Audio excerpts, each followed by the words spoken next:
Hello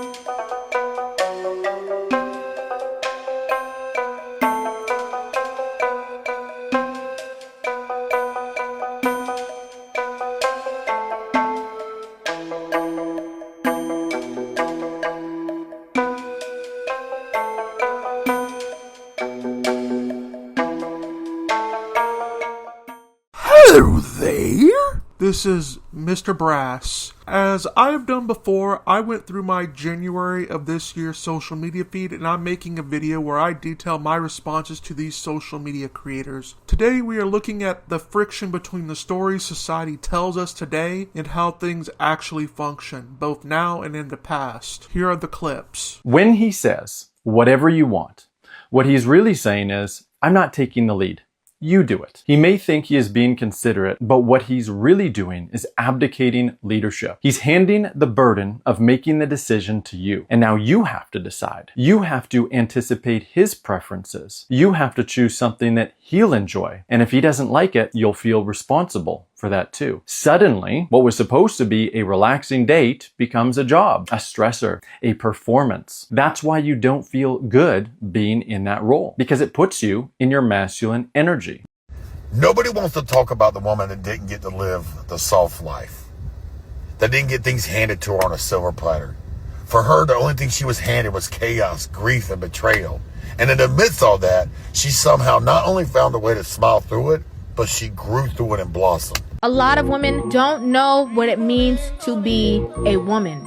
They're so busy trying to do what a man can do that they know what it takes to be a man, but they have no idea what it takes to be a woman. Women aren't the problem. Bitch boys are the problem. If she is leading, it is because you are too much of a bitch to lead. She is not in her feminine anymore. She's in her masculine because her man is feminine. This goes to show how we as individuals have reached a point where basic definitions can't be given. When you have people struggling to define what a woman is, you're seeing the pull of political ideology and social pressures overriding basic common sense. It is all an attempt to breed confusion and deconstruct the foundation of how we organize humanity. With categories in mind, let's talk about the use of masculinity in some of these videos. You can put on an Elvis outfit and do the dances, but that doesn't make you actually Elvis. Similarly, you can adopt a butch aesthetic and talk about masculine energy, but that doesn't change reality. You can put the butchest babe on the earth in an octagon with the male UFC champion, and the so-called social construct of male dominance becomes undeniable. Masculinity isn't a vibe, it is biology. This also extends to how we view matters of history, as people in the modern day have this idea that women only recently became economically useful in terms of the workforce, which is just plain nonsense. Women have always worked to provide financially for the home, whether that be in the fields, in shops, managing household finances, and the like. So this whole Leave It to Beaver housewife stuff was a brief blip for certain sections of the population. People across the political spectrum feel as though women are being denied their birthright to just being nannies for their own kids by having them work, when in reality it's just things moving back to the norm. This shows how we need to stop looking at the past through our modern lens and rather look at it through survival and utility, meaning understanding the world as it actually was, not what you wish it was. Well, that is all for today. This is Mr. Brass saying goodbye and get wise.